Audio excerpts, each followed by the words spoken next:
Hello students, मैं BP Singh इस video में स्वागत करता हूं और आज मैं थर्ड लेक्चर लेकर आया हूं मैथमेटिकल फिजिक्स में। इससे पहले हम 2 लेक्चर कवर कर चुके हैं, उनमें हमने आपको डायग्राम वगैरह डेफिनेशन वगैरह बताई हैं। आज हम इसमें न्यूमेरिकल लेकर आए हैं, तो प्लीज़ आप इस लेक्चर से पहले अगर फर्स्ट 2 लेक्चर ज़रूर देख लें, फिर इस लेक्चर को देखें तो वेक्टर अलजेब्रा के सारे टॉपिक आपके क्लियर हो जाएंगे।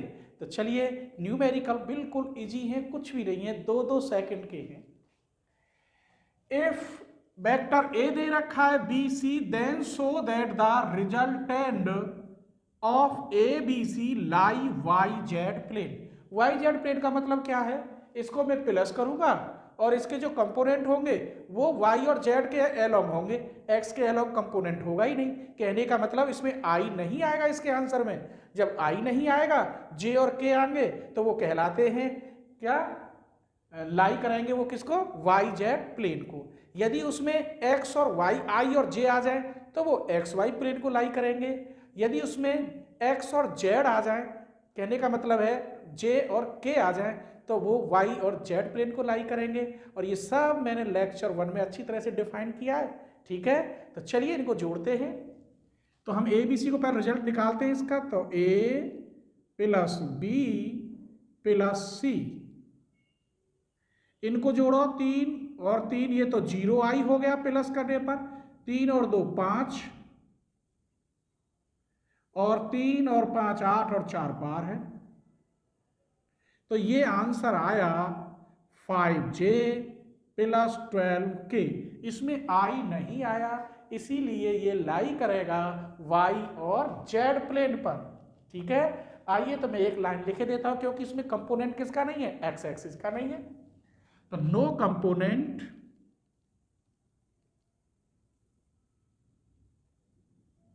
along x एक्सिस,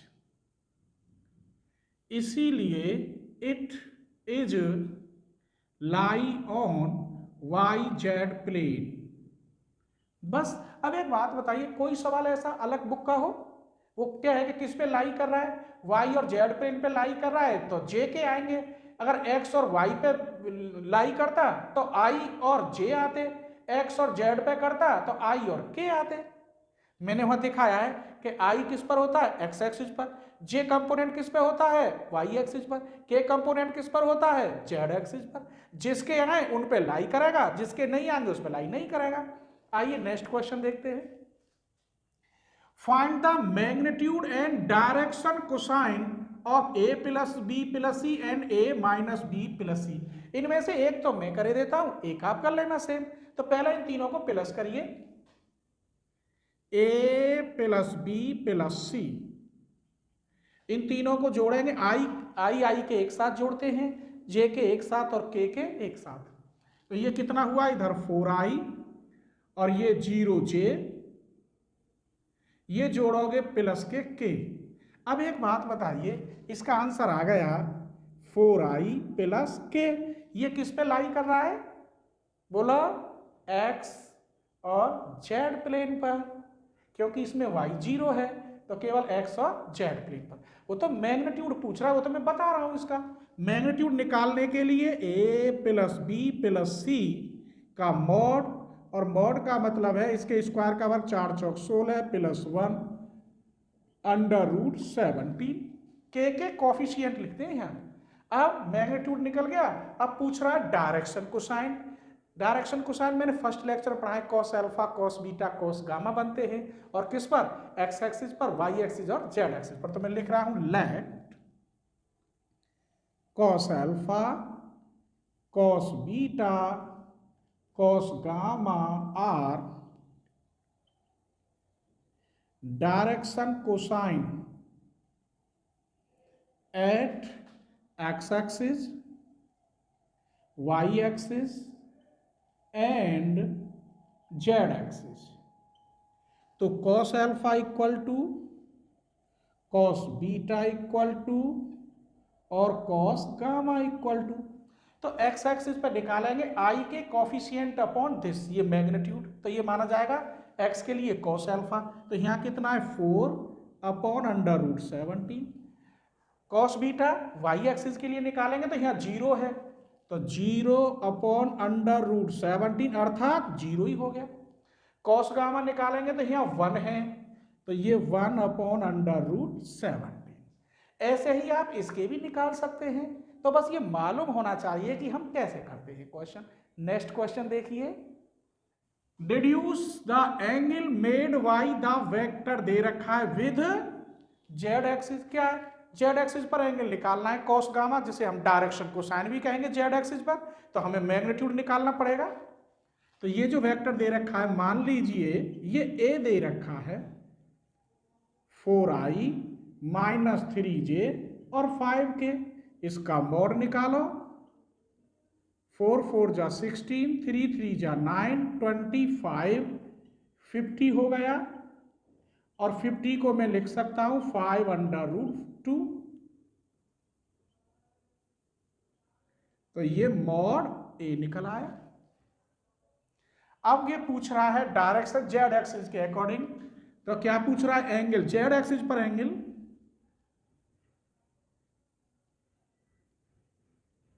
एंगल किस पर? जेड एक्सिस पर। वो क्या होता है? कॉस गामा, और वो होता है के कॉफिशिएंट अपॉन दिस। तो ये 5/5√2 कट के 1/√2, ये कितने की वैल्यू होती है? cos 45 की। तो गामा की वैल्यू 45 हो गई। एक और क्वेश्चन देखिए, deduce the condition that vectors दे रखे हैं मे बी पैरेलल। ये पैरेलल कब होते हैं वो देखिए, मैं अपनी तरफ से यहां बना रहा हूं, चलो यहीं लिख रहा हूं। मान लीजिए late a = a1i, a2j, a3k और b vector = b1i, b2j, b3k। if a and b are parallel कब होंगे? जब a1/b1, a2/b2 और a3/b3। बस ये कंडीशन होती है। अब समझ लीजिए ये a1 a2 a3 b1 b2 b3। तब a = यहाँ क्या है? 5i 7j 3k, b = 2i bj + ck। तो आप करिए इसे पैरेलल के लिए क्या होना चाहिए? 5/2 = 7/-b = -3/c।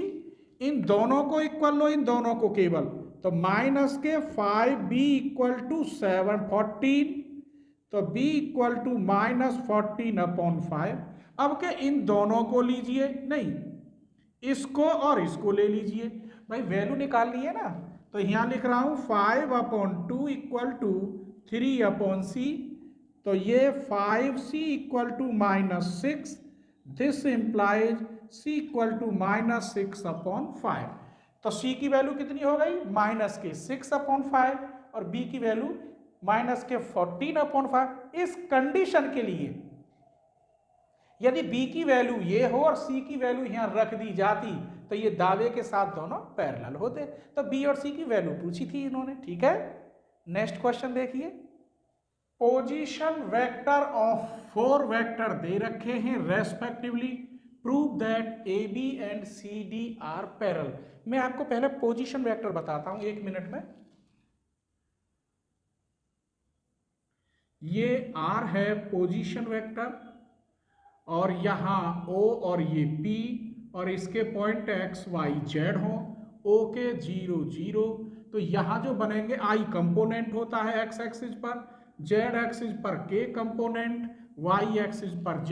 तो यहाँ जो बनता है xi yj और इधर zk। तो ये जो पोजीशन वेक्टर R होता है ये होता है xi yj zk। अगर मैं पोजीशन वेक्टर R का मॉड ले लूं तो अभी बताया था मैंने x² y² z²। इसको हम स्केलर वेक्टर R कहते हैं। क्या कहते हैं? Scalar vector R। यदि पोजीशन वेक्टर आर के मॉड में पोजीशन वेक्टर आर में का पोजीशन वेक्टर आर में पोजीशन वेक्टर आर के मॉड का डिवाइड कर दिया जाए, या इसको हम स्केलर वेक्टर आर भी कहते हैं, तो ये आर कैप बन जाता है यूनिट वेक्टर, तो इसे कहते हैं पोजीशन वेक्टर आर। आइए अब बात रही वेक्टर की, तो ए बी सी डी मान लीजिए let A equal to 2i 3j 4k, b equal to 3i 5j 7k, c equal to i 2j 3k और d equal to 3i 6j 9k। चारों वेक्टर लिख लिए। वेक्टर ए बी निकालने का तरीका है vector v minus vector A, तो A B निकालिए, इसमें से इसको माइनस करेंगे तो i बचा, 5 में से 3 गई तो 2j, यहाँ प्लस के 3k। वेक्टर सी डी निकालोगे तो vector d minus vector c, तो सी डी 3 में से 1 2i plus 4j plus 6k। ये पैरेलल है, अभी मैंने बताया था इफ, या मैं कह दूं A B and vector C D are parallel. कब? इफ इसके बटे ये, तो 1/2 2/4 3/6। इसे सॉल्व करके देखो, 1/2 1/2 1/2, ये सब सेम आ गए, इसका मतलब ये पैरेलल है। अभी मैंने एक पहला क्वेश्चन बताया था ना, सेम ऐसे ही है, और पोजीशन बता दिया। अब एक वेरी वेरी इंपॉर्टेंट क्वेश्चन है, उसे और करते हैं। A particle of mass 3 kg makes under a force of, ये फोर्स दे रखा है न्यूटन में, calculate acceleration as a vector, vector के रूप में। इफ द पार्टिकल स्टार्ट, जब पार्टिकल रेस्ट से स्टार्ट करता है, was at the centre of coordinate 0 0 होंगे उस समय, what are the new coordinate का बनेंगे 3 सेकंड बाद, आफ्टर 3 सेकंड। तो डिस्प्लेसमेंट होगा, जब डिस्प्लेसमेंट होगा तो हमारे पास टीवी दे रखा है, फोर्स दे रखा है, एस इक्वल टू होता है हाफ AT स्क्वायर, तो बस वही लगाना है इसमें और आंसर आ जाएगा। ये एक्सीलरेशन है, ये टी दे रखा है, तो चलिए सॉल्यूशन करते हैं इसका। लेट ए बी एक्सीलरेशन, और ये मैंने लिख दिया force per unit mass, force per unit mass, that is, तब A इक्वल टू क्या बनना चाहिए, पर यूनिट मास 3 kg है, तो ये बन गया 1/3, ये वाला 3 kg, और फोर्स कितना है 4i plus 8j plus 3k। अब यहां न्यूटन पर केजी लिख सकता हूं, न्यूटन पर केजी, ये बन गया। हम जानते हैं S इक्वल टू डिस्प्लेसमेंट कितना हो रहा है वो निकालना है 3 सेकंड बाद, तो displacement after 3 second,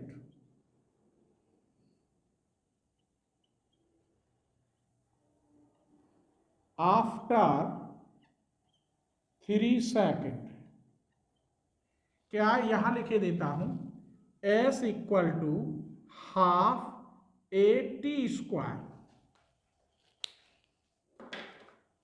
S equal to half AT square, तो 1/2, फोर्स कितना दे रखा है 1/3 4i plus 8j plus 3k, T square, T equal to कितना है 3 सेकेंड, मैंने लिख दिया टी इक्वल टू 3, 3 3 जा 9, तो इससे ये कट गया 3 बार, तो यहाँ आया 3/2 4i 8j 3k, 3 3 जा 9, तो 3/2 आ गया ये। चलिए ये 3k नहीं है, ये 10k है, ये गलत लिख दिया, तो यहां लिखे देते हैं 10k। चलिए मल्टीप्लाई करिए, 3 4 जा 12 के आधे 6i plus 12j plus 15k, तो ये आपकी न्यू पोजीशन बनी, डिस्प्लेसमेंट 3 सेकंड के बाद, तो मैं लिख रहा हूं new coordinate of position, coordinate of position 6i 12j 15k, यही आंसर है।